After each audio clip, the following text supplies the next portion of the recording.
I just want to now bring the next panel members in. Thomas Ridd has already had an interjection with 2 dueling copies of his book.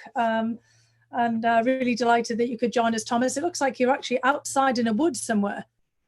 Yeah, I'm in my garden in Georgia. You're in your garden, okay, very good. Hopefully everyone will be able to hear you okay. Thomas Ridd, a professor at SAIS, Johns Hopkins University, the School of Advanced and International Studies, who has written, as we've all talked about, the active measures, the full history, secret history saying here, but of disinformation, political warfare. But this is really 100 years of disinformation campaigns. And, you know, this is as General McMaster laid out, it's important to understand the overall context. We're also really delighted to have coming in, not from his garden, but from the Economist office in Moscow, Arkady Ostrovsky, who we hope is feeling better, because against the backdrop of today's news about the President and First Lady, Arkady has also been stricken by COVID, and we're hoping, Arkady, that you're feeling better. Arkady is, as well as being the well-known Economist correspondent, also the author of prize-winning book, The Invention of Russia, which also tells the story about how we went from glasnost and openness under Gorbachev to, you know, the situation where we see with Putin spreading around, you know, disinformation as a tool of both domestic policy and also international warfare in many respects. And Arkady is going to talk to us about how this is all playing out now from the vantage point of Moscow. After Arkady, I've also got another book which I can highly recommend, a very big book, because it's covering basically almost a sort of a lifetime of investigative journalism by Catherine Belton, Putin's People, where Catherine talks about how the KGB took back Russia and then took on the West. It's kind of like the compendium and follow on from Arkady's work about the Gorbachev to Yeltsin, then through to Putin period. And then we also have, last but not least, David Scheimer, another book, Rigged. David spent quite some time investigating what had actually happened in 2016 and interviewing a large number of the participants from the Obama administration, others who were trying to unpack what had actually happened in the Russian campaign in real time back in 2016. And David also puts the story of 2016 between about the Russian intervention in America's election into that larger context of 100 years of covert election interference, electoral interference. So I've been busy looking through all of these books, and I do hope that everyone listening will consider going out and buying them, not just to raise book sales, which of course for any author is really kind of important, but also because these really do all taken together give, I think, everyone a really in-depth analysis and understanding of the issue that we're dealing with today. And I know that they've also greatly informed General McMaster's thinking about this topic. So Thomas, I'll just turn over to you for a few minutes to give us a kind of a sense of what struck you most in writing this book. I mean, you're obviously originally from Germany. Germany, of course, having a history of being the battleground, a physical battleground between East and West, between the KGB and the West and the Stasi, the German, East German equivalent, also engaging heavily in disinformation. But you've also told the story, not just from your personal perspective, but of this larger history of disinformation, as we call it, active measures. So perhaps you could explain for everyone listening just exactly what this issue is and a quick history of it. Yeah, thank you for the intro and for the double plug. Thomas, you're a little quiet, actually. Is there a possibility of... Sorry, is this better? Yes, better? Yeah, there we are. Sorry, Right. Apologize. So initially, first of all, thank you for inviting me. It's a true honor to be on this panel with such fine authors next to me. So I'll be brief. When the 2016 election interference became public in mid-June, I was in the middle of investigating the first major Russian digital espionage campaign known under the USG code name Moonlight Maze. So at that time, I was closely analyzing the data that we were able to find on an old machine. I was talking to a lot of companies that investigated the case, mostly actually with Kaspersky, who helped me a great deal, the Russian security company, who helped me a great deal to investigate the case, but also CrowdStrike and FireEye, two major American firms in this space. And when the interference began through the Guccifer 2 and DC leaks first, I quickly realized that I was equipped to understand the digital forensics side, but I was unequipped intellectually to understand what was really going on, to understand the history, to understand the dynamics of these types of operations. I mean, I knew, a little bit about strategic theory and history, but not in depth. I didn't have a grasp of what active measures truly are. So I started digging in, and as I was doing so, reading a lot of memoirs of former Soviet bloc intelligence officers. The best are actually from Czechoslovak and German officers. The best one is a book called Auftrag Irreführung in German, never translated into English, by two former Stasi Department 10 officers. And I also began interviewing some of these people who are still alive. Most importantly, Ladislav Bittman, who at that point in time was still alive, who wrote one of the best books on disinformation. And as I was speaking to these old men, and they were all old men, I realized that I learned more from them than from studying the digital forensics. So it made it real to talk to the operators themselves. So when I had that experience, I started going in even deeper in Berlin, in Prague, and to a degree with files from Russian KGB sources, which are difficult to locate because obviously we can't just go into KGB archives. But it turns out in Sofia and in Bulgaria, and in the Czech state security archives, you can find some really interesting memos and documentation from KGB, because they obviously shared with their partners, and in Berlin as well. So that's what the book is doing, telling the long backstory. And I'll just ask a hard question that I don't have a good answer to, because this is such a high-powered panel. One of the most difficult questions is about the transition period. KGB goes down when the Soviet Union goes down. The first chief directorate of the KGB, which housed the Service A unit, which is responsible for active measures, at the time extremely self-confident and powerful unit, as we know from these memos, transitions into SVR. They literally stay in the same building out in Yasenevo in the forest outside Moscow.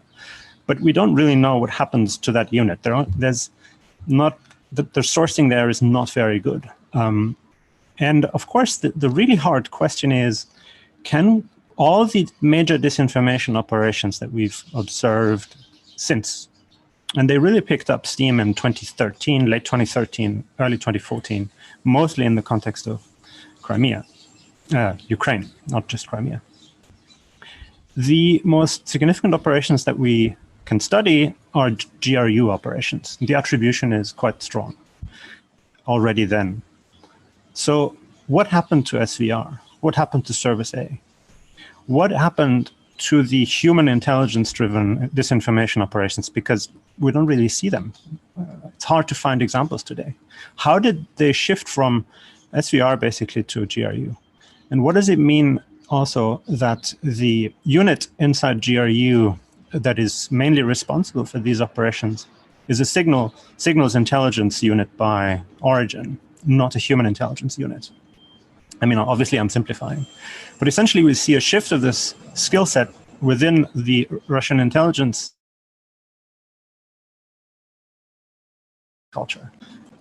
That's an interesting shift, because it may explain the really low quality of tradecraft that we see, at least that we saw up in 2016. And it's difficult to say what currently is going on, because all revelations that we have seen, almost all of them, are IRA, Internet Research Agency, or Internet Research Agency linked assets, which really weren't that impressive in 2016. And tradecraft was bad, OPSEC was bad, discipline was very bad. Sure, that the joke at GRU about the performance there in St. Petersburg. So what's going on today among the more serious player? What is the A team doing? That is a really interesting question that I don't have a good answer for. Thanks very much, Thomas. That is very interesting. That and hopefully we've still got Arkady online, because I know he was having some technical issues. But Arkady and perhaps also Catherine may have some answers to that big question about why, after the collapse of what had been a holistic approach to all of these active measures, as you said, under the KGB, when there was a lot of focus on manipulating people very specifically physically in real life, that's humans, as you mentioned, as opposed to signal intelligence, which is all using the technology, tapping phones, or hacking emails, for example. Why was that shift made? And why was it so crude as a result? And could we anticipate some more of a return to some of the things that the KGB did back in the past, when they had physical agents, physical people running around actually interacting with others and trying to manipulate them, blackmail them, or use them in some way? And I just want to flag that Vladimir Putin would always himself, when he was asked about the work that he did in the KGB, take pride in the fact that he was more of a human case officer, someone whose whole job was to work with people. In other words, figuring out how to manipulate people and turn people into assets. Not a technical specialist who was listening into people's phones or obviously, hacking their email. That was obviously before the time. So Arkady, if you're able to come in right now, I know you were having a few issues before. If you want to use, Thomas's comments as a sort of a stepping off point for some of the points that you'd like to make, because I know that you've also been focused on what's been happening at home and the way that these same techniques that we're talking about that have been deployed abroad have also been used with some effect at home to try to keep opposition to the Kremlin in check. Thank you very much. Sorry for the technical issues. I'm actually now because of the crazy logistics of now traveling around the world, I'm in Istanbul on way to London from Moscow. So no longer stranded in the Economist Moscow office, which is a nice break. So picking up from what Thomas said and what General McMaster said, and listening to General McMaster, struck me just how, in some ways, familiar some of the challenges that the US has been dealing with, that Russia has posed, have been over the years. If I could start with a quote, perhaps familiar to some diplomats who are and security advisors who are privileged to some classified documents.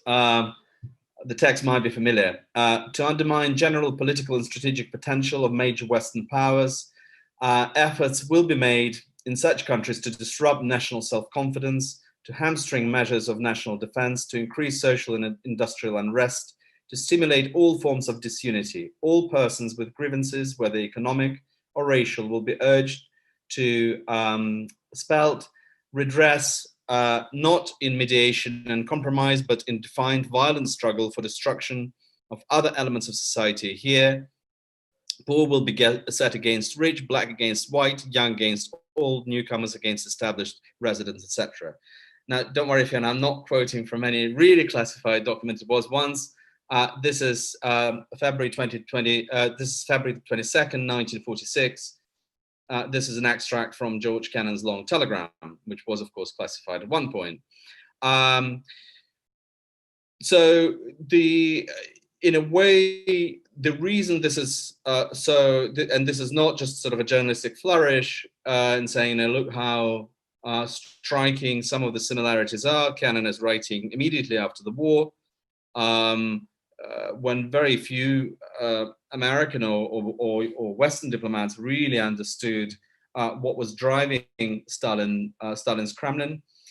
We're reading it now, and it's not because, as I said, it's not because of some sort of coincidence or historical sort of flourish. It's because what Kennan understood about the set of drivers, objectives, and the worldview in the Kremlin has changed so little. And to understand how little it has changed, I'm not going to quote from that document, but it suffices to read some of the recent writings by Nikolai Patrushev, the head of the Russia's Security Council, shortly before Vladimir Putin's constitutional or sort of pseudo-constitutional special operation of extending his term in power, where he talks very much in those terms of encirclement of a great threat from the West to Russia, the need to confront it, and very interestingly, in that article published in Российская Газета, talks about the links between universal values, which are really Western values, and what threat they represent to the Russia's sovereignty, nonetheless, and why they pose existential threat. Again, I'm not going to quote, but Fiona, you in your brilliant book on Putin, one of the striking things that you wrote and which stuck in my mind is, rather than trying to dissuade the Kremlin or your readers of the threat posed by the Western societies, you wrote that the traditional American foreign policy does indeed represent a threat to Vladimir Putin's Kremlin, to one-man network which is bound together by corruption, which rejects any democratic principles, which is struggling to compete economically and, most importantly, institutionally with Western powers. It's not just struggling to provide similar living standards. Most importantly, it's struggling to provide things that cannot be imported easily into Russia. Justice, education, prospects in life, etc. So that worldview of Russia being encircled, the West posing a threat, is very much the foundation of Russian operations towards the West. On the other hand, one of the doctrines which is sadly forgotten, and I think unjustly forgotten, by Western thinkers, intellectuals, politicians, and diplomats, is the doctrine that Andrei Sakharov has come up with in the post-Nixon years in his response to detente, and why detente is ultimately a dangerous game. And the principal idea being that if you want to ensure security, hard security, nuclear security, you have to deal with Russia domestically. The issue of international and nuclear security has to be intricately linked to the idea of human rights, because without some constraints, without whatever checks and balances, for as long as the Kremlin, Soviet or Russian Kremlin, abuses human rights, a phrase is out of fashion now, but as long as it has no constraints, it will act in the expansionist way, because it always confuses, as Kennan wrote, defense and offense. So from Putin's point of view, and it's not worth going over sort of his, it's been written by yourself in my book and by Catherine. He basically has a lot of grievances against the West, and how he's been rejected, how he's been misunderstood, how the West is out to get him, how the West breaks every agreement that's been struck, and the latest situation we face in Belarus is just one of those. That you can't trust the European Union, you can't trust the West, because there come the Poles and Lithuanians, they start saying something, Germans can't constrain them, so not worth really negotiating, you have to show force. So that's one sort of set of thoughts. The other is just how important narratives and information has been in Russia's rule at home. And this is where while the objectives are the same, the techniques, both in terms of technology, but also very importantly in terms of ideology, have changed clearly. the legitimacy of the Soviet rulers, whatever it was by the end of the Soviet era, was nevertheless grounded in the ideas of the Bolshevik Revolution. People might not have believed the Marxist-Leninist ideology, but Brezhnev, Andropov, certainly after Stalin's death, Khrushchev, Brezhnev, Andropov, and Gorbachev up to a point, their legitimacy was in the fact that they were continuing the line of the Bolshevik Revolution, hence the importance of the national holidays, etc., October Revolution, etc., etc. Putin's, and that presented a problem because both at home and abroad, because proving the supremacy of that ideology was very difficult, economically very difficult, at the very least. And even though the West feared the spread of the communist ideology because it was very attractive, because it was a millenarian sect ideology, the threat of it actually abroad catching up was probably greater than the chances of it succeeding at home. Because, for a lot of the fellow travelers or useful idiots, however you want to call them, they didn't have the check of the Moscow Russian empty shelves to check just how fake that ideology and how wrong that ideology is. Putin's information machine and his key ideology, if you want to call it that, is based not on the idea of a supremacy of his system, but on negation of everything else. Ultimately it's a nihilistic system, which is why it's much easier to export. It catches abroad much more easily. It can be taken on by any leader who appeals to the past, who rides on the resentment, be it Viktor Orban, Donald Trump, or even some of the, or even some of the Western leaders like Boris Johnson. The idea being that nothing is true, there is no such thing as truth. Contradictions which seem so strange when looking outside, when Russia shot down, Ukrainian proxies together with the Russian forces shot down MH17, the number of explanations mushroomed, and it really didn't bother, as with the poisoning of Alexei Navalny, it really didn't matter. And what might have seemed as a weakness, how could they possibly propel all those contradictory theories, actually is a well thought sort of strategy of showing that nothing, you create a fog, nothing matters, has been described a lot of times. What is actually very interesting, and I think a link has not been made here, is that it's not just a tool of propaganda and disinformation aimed towards the outside, but it's also the principal mechanism of staying in power in Russia. And what I mean by that is that Russia has a strange procedure, just to give one example, of elections.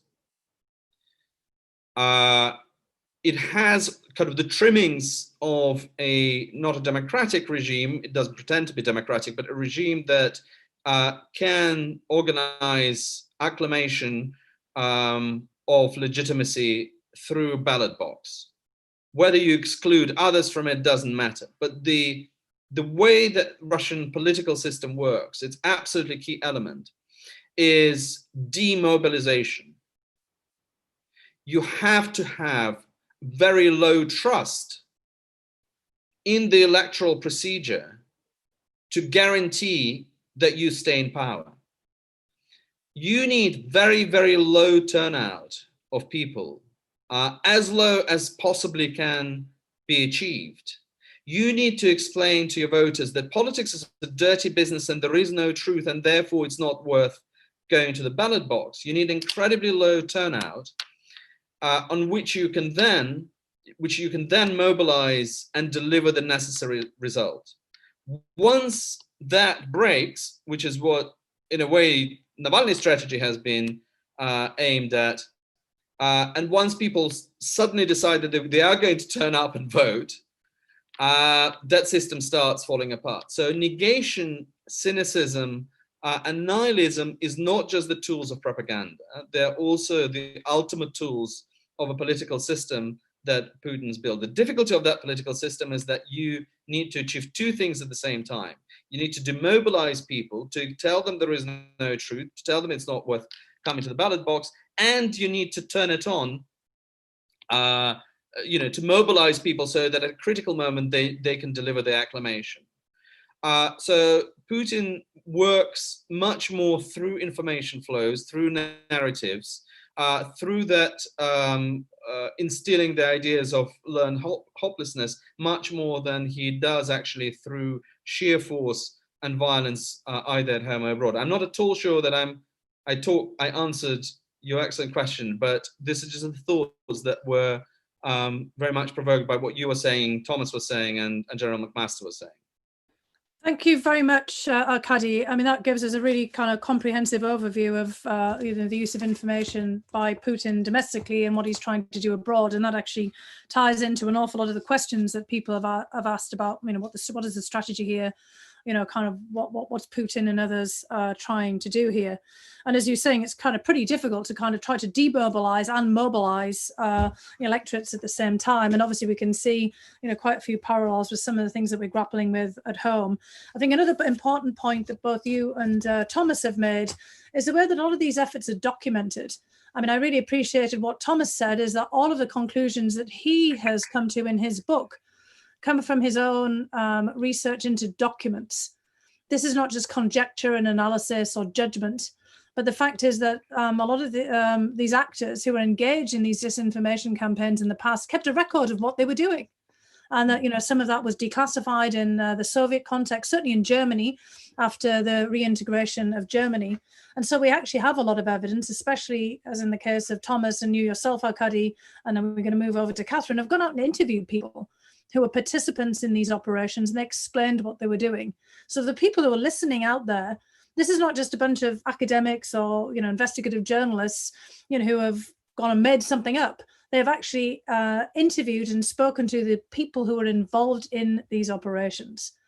And Catherine, you have basically, in Putin's People, this is, you're still very young, so I don't want to say it's your life's work, but this is many years of really interviewing people on the ground in London and Russia and elsewhere. I mean, you and I met, also when I met Arkady, back in the 1990s. You've been at this a long time. And, I just really want to commend you and everyone else for really these incredible in-depth books, which are bringing, to light, as, General McMaster said, through investigative journalism and scholarship, some of the kind of information that all of us have come to rely on. And Catherine, I know you've had a slightly different take, but you've also looked at what Putin has done at home and what he's done abroad, and also through the prism of money.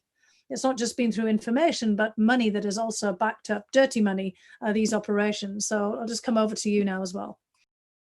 It's great to be on the panel, and it's also great to read my colleagues' books, because they really do spell out these decades of covert electoral interference and the active measures that have been going on over a really, really long time. And it's great to sort of read about their access to the archives and all the documents that they've been able to access. And really it sort of goes back to what General McMaster said at the beginning. We really should have seen 2016 coming, because we had decades of all this covert warfare between East and West that was somehow seemed to have been collectively forgotten by the West at the end of the Cold War. It was as if the West sort of washed its hands of Russia and said, well, that's over now. We don't have to worry about Russia.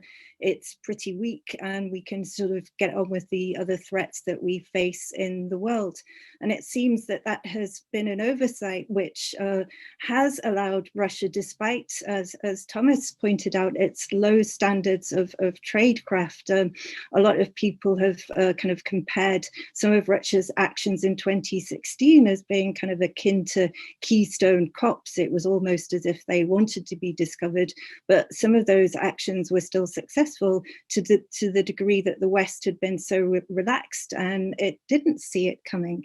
And I think really, I think the West believed that after the fall of the Soviet Union, that the only option Russia had was to integrate with the West, and that this was really the only kind of channel that Russia was going to take. But that was really to forget the mindset of the KGB men that Putin brought to power with him, that you've described as well in your book about Putin so well, that really that their mindset was forged in an era in the 80s when active measures were still very much underway. Putin himself was involved in sort of smuggling networks using front companies to kind of funnel cash to political allies and to kind of support other political groups who might be sowing disruption in the West. And, you know, he's very much involved in kind of, he's admitted himself in overseeing illegals and sort of this human intelligence that you've spoken of too.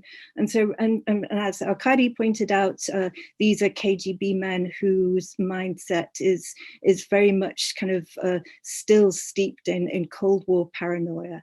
They very much and continued to fear what the West was up to on its borders. They very much feared this kind of a doctrine of encirclement. Vladimir Yakunen, who was one of Putin's closest allies from the KGB, and he was head of the Russian state railways and quite a powerful figure for some time in Putin's administration.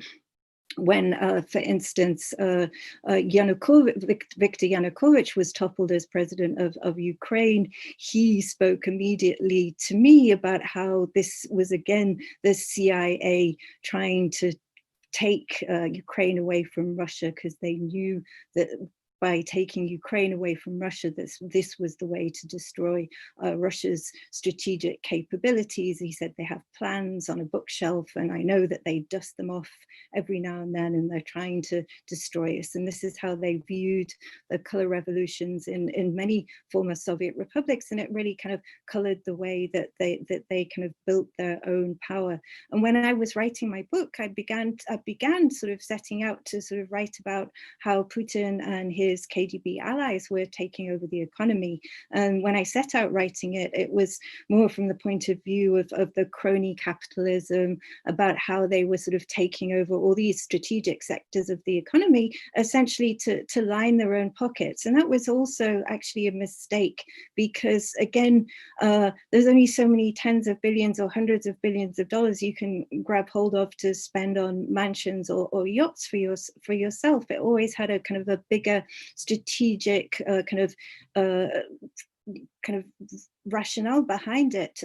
In the beginning, perhaps they wanted to take over the country's strategic cash flows, beginning with oil, so that they could shore up their own power domestically. They wanted to eliminate any rivals who could use the cash independently against them. They needed cash flows. They were recreating sort of black cash networks so that they could buy off politicians, that they could rig parliamentary elections in their own favor. But as the West sort of continued to kind of ignore the background and the past of Putin and his KGB allies, they were also kind of ever more deeply welcomed into Western markets, and they became more and more integrated into Western markets. And as Arkady pointed out, sort of Putin's rule during Putin's rule, this was a sort of parallel process was also underway, in which Putin very much felt slighted by the West. He felt that his strategic interests were being ignored, and that reached its zenith, of course, in his well-known speech to the Munich Security Conference in 2007,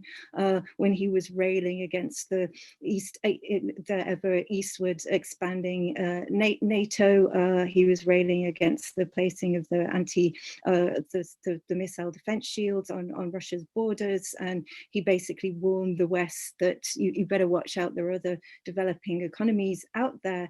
And I think this was the moment when he probably realized that too, that there was another element government in place. So he'd been able to take over strategic cash flows in the economy, placed his loyal lieutenants in charge of oil, gas, metals, and other strategic sectors. And he already had tens of billions, hundreds of billions of dollars at his command that were kind of already deeply integrated into the West. And then when you have your own loyal allies in place, then you can use these funds to begin to sort of pick off and corrupt your enemies. So I'm afraid sort of Putin, rather than having the ability to create a strong and competitive economy at home, what he did have the ability to do, it was a historical memory of the KGB almost, was this kind of ability to kind of coerce other businesses into handing over their cash flows and then being able to use it to buy off and corrupt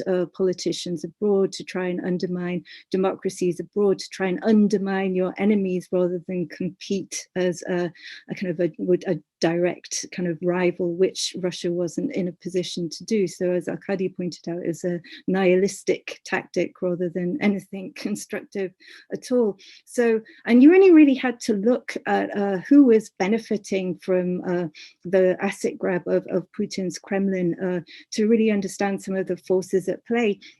The main allies of Putin who were taking over all had some connection in one way or other to the KGB. There was Gennady Timchenko, who Putin had known since St. Petersburg, and some suggest since before then, who's of course denied any connection to the KGB, but 3 of his close associates have told me that's not the case, that he had been working with them in the 80s in Zurich and Vienna.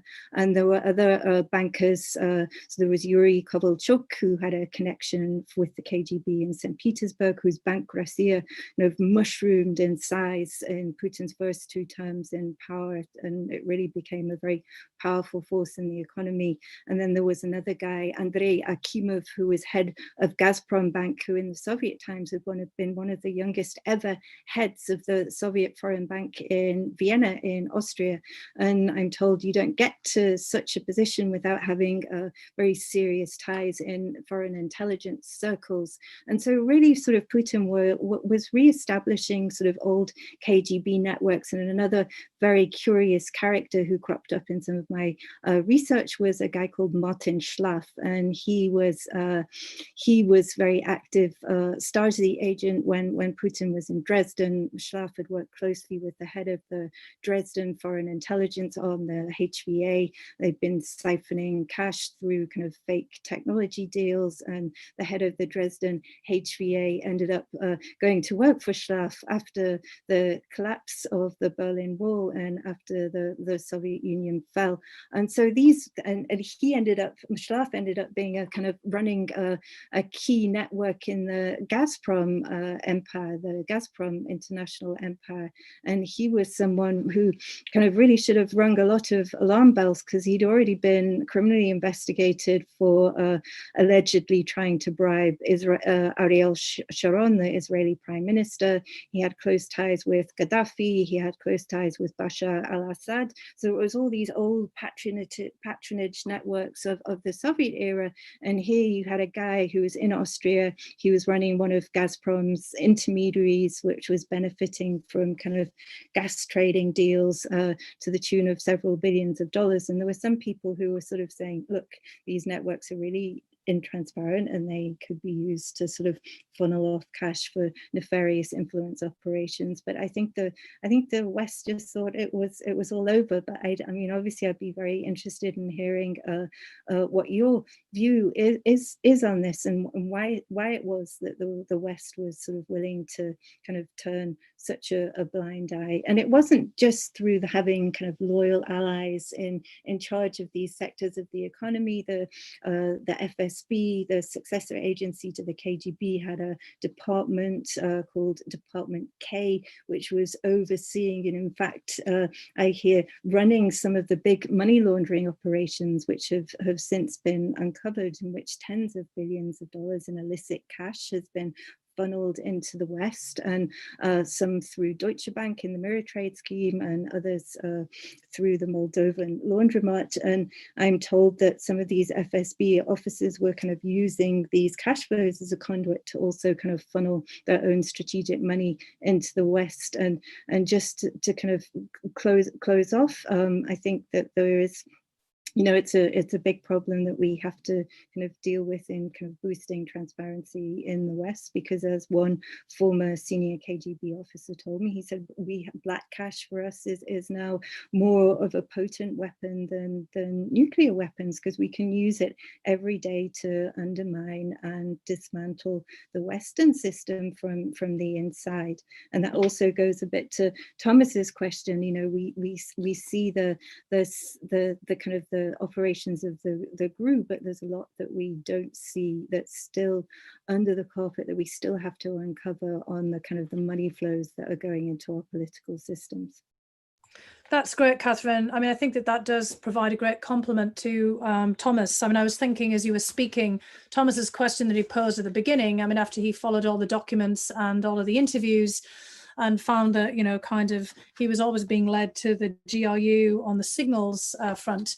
Where was the A team? I think you're basically telling us that the A team became the cash team, the black cash team, and that they, kind of were basically becoming officials and the leaders of kind of also working with oligarchs of big banks and in Gazprom. And as you said, that their focus was more insidious. It was kind of than obvious. It was dismantling the West from the inside. So Thomas followed the documents and you followed the cash. And, we kind of are identifying, where all of the people are. And again, as you're saying, that we had to unpack all of this. But all three of you, Thomas and Arkady and Catherine, have basically pointed to the fact that we dropped the ball. We, kind of writ large in the West and particularly the United States. And David, this is how you ended up writing your book.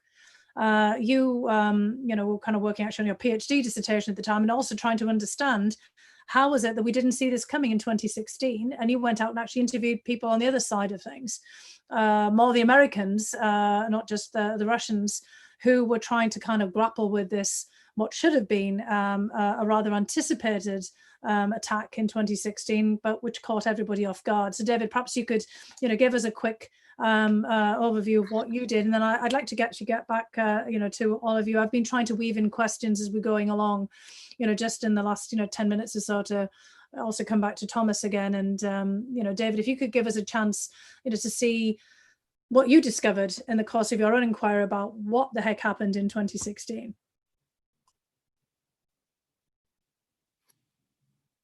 David, you need to unmute. I'm sorry, we're having to unmute ourselves. Go ahead. Sorry, there we go. Okay, I'm now unmuted. Sorry about that, the challenges of Zoom. But anyway, thank you very much. It's really a great honor to be on this panel.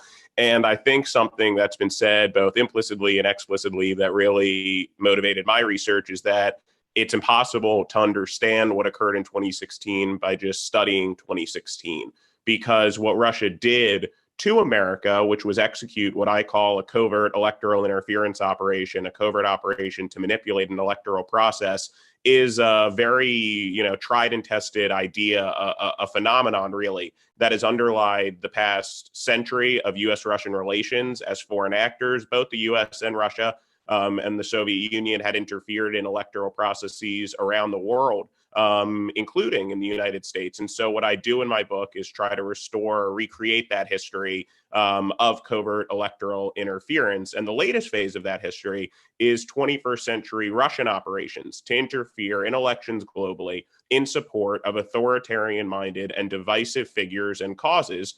And Russia's doing so for a couple of reasons, one of which is to show the world that the democratic model is penetrable, flawed, and unenviable, and otherwise also to delegitimize, to degrade, to discredit, and ultimately tear down democratic systems from within.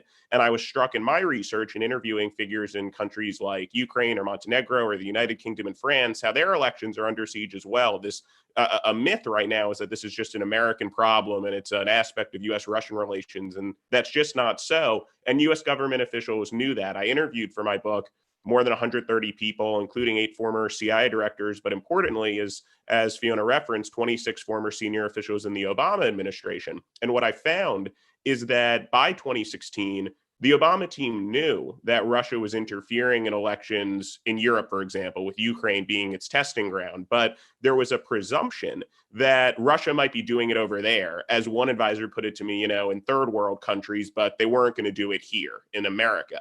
And that presumption did have historical justification, which is that during the Cold War, the KGB tried to interfere in US elections repeatedly, but they never were able to do so in a meaningful way. Those operations were extremely limited. But what our country didn't see coming was that 2 things had changed since then.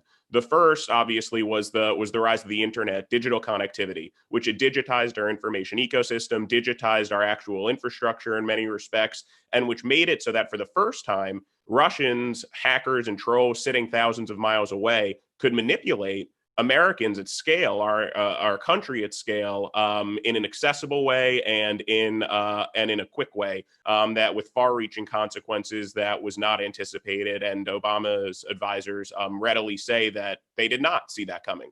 The second thing that had changed, as would become clear later on, was the deep polarization and division in American society that would make it so that when Russia did launch this attack against our democracy, we were unable to actually formulate a national response, in a whole of nation response, where our country would view this as a threat to our sovereignty rather than as a threat to one political party.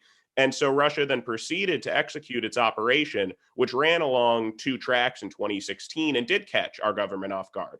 And I would say that across history, any covert electoral interference operation can only really be one of 2 things. You can either seek to manipulate actual voters by manipulating public opinion, or you can try to manipulate actual ballots by affecting systems, whether by stuffing ballot boxes or hacking into actual infrastructure. And Russia played along both of those lanes in 2016, in that they sought to manipulate voters by spreading propaganda across social media, which the US government had a limited understanding of at the time. And they also stole and released sensitive emails, which the US government did understand at the time. But at that same time, they were trying to penetrate, probe, target our election systems. Russian intelligence was doing this, and the Obama team was acutely aware of that, and it gave rise to the fear that Russia intended to try to manipulate the actual voter data or vote tallies of US citizens in order to cause chaos as the election unfolded and to delegitimize confidence in the outcome. So what I found in my research is that the captivation of our government 4 years ago was in responding to that second form of attack, in seeking to prepare for, defend against the idea that Russia might try to sabotage our infrastructure. Each of the moves that President Obama and his team made in the summer and fall were in response to the possibility of that form of attack, to the point where on election day itself, DHS, the White House, were running crisis teams bracing for a Russian cyber attack against our actual voting systems.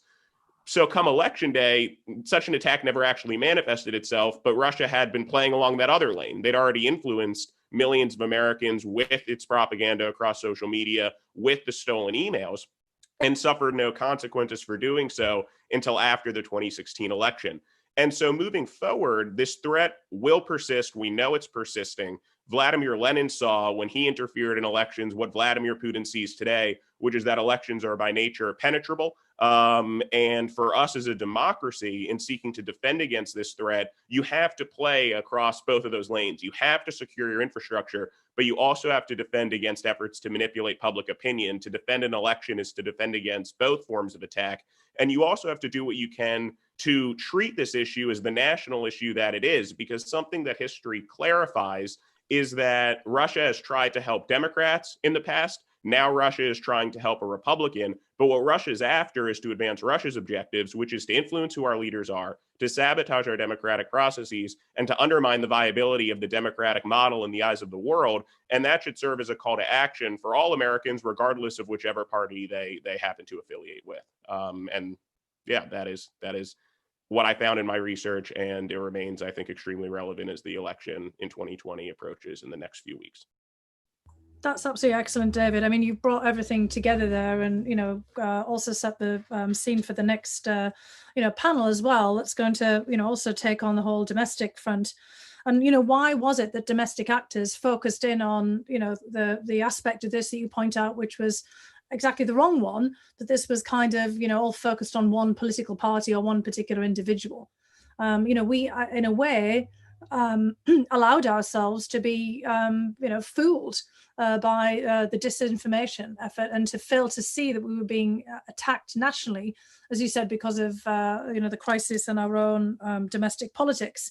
And by deeming the president illegitimate, or by, kind of calling out, the other party for hoaxes. I mean, this all basically ended up feeding into the disinformation campaign. And I think you've, really underscored for us how do we have to be very careful on those three levels of infrastructure and opinion, and making this a national security issue, not a domestic politics issue.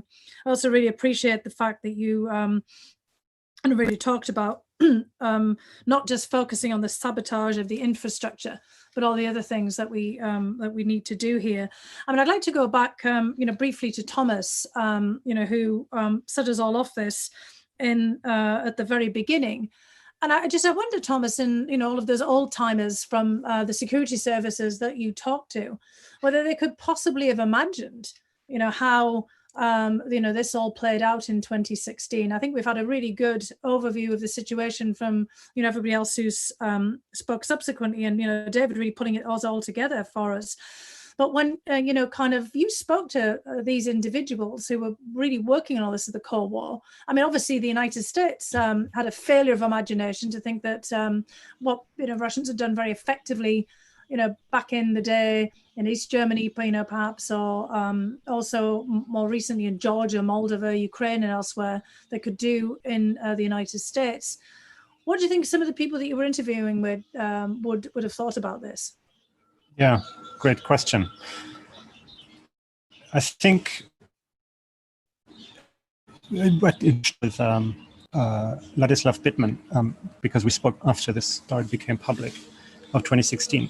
And I think the one pattern that you see clearly in the archives and in memoirs of former operators is that officers working in disinformation and active measures tended to exaggerate their own effect, because they were trying to influence something that was already existing frictions, existing development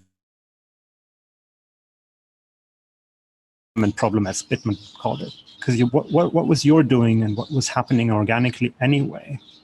So because there's this inherent ambiguity that you cannot measure the effect of an active measure, they could easily exaggerate because they wanted more money, because they wanted more influence, they wanted to look good vis-a-vis their own superiors. It's a natural bureaucratic thing to happen. We do it in academia too, by the way. So the result is that, so the surprise is that now it's not just the operators themselves who exaggerate effect, it's the victim, the target, that has joined them, so to speak, in exaggerating the effect. I don't know whether there's a historic precedent of the intensity of the disinformation conversation, of the high impact and visibility of the disinformation conversation that we have. And I'm afraid, and this is going to be provocative to some people, that the way we talk about disinformation today has caused more harm and more erosion of trust than the actual disinformation operation in the first place. I would just quickly pivot and point out something completely different, which I think I would just like to mention.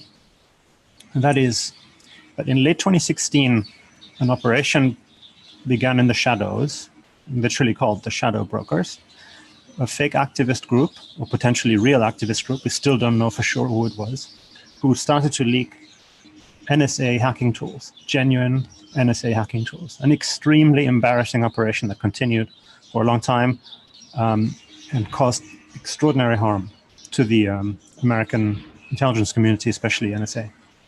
Of course, the US government doesn't want to talk about this. NSA doesn't want to talk about it. There's an active FBI investigation. But in result, so for two things that I want to highlight here. One, this could be the A-team, but I doubt it. Could also be an insider. But more importantly, shadow brokers started a trend. And we see now a the gloves have come off. There's an escalating war of intelligence, of counterintelligence going on, with several follow-on operations that reveal the hacking tools of foreign operators and the methods and personnel of foreign operators. It happened in Iran, where somebody exposed Iranian capabilities. It happened in China, where an obscure website exposed Chinese capabilities. This is a lead. This is for follow-on work. Is that some Western intelligence agencies have learned from what happened in 2016, especially shadow brokers, and took the gloves off. So some interesting stories to watch there. Thanks, Thomas. I mean, some of this will come up at the end, I think, in panel 3, but I think it's very important because, we, as everybody's saying, the West kind of let its guard down, thought the Cold War was over, was not actually seeking any kind of confrontation with Russia, was taking Russia for granted, and thinking that perhaps Russia would, as Catherine and others were saying, it's just simply become part of Western institutions, and would leave all of this aside. But in actual fact, as a result of what happened in 2016, I think we've laid out all of the reasons, why the Russians decided to do this. Kadhi's, talking about the domestic imperative, have opened up a whole new battleground, as General McMaster started off. And as you said, now the gloves are off.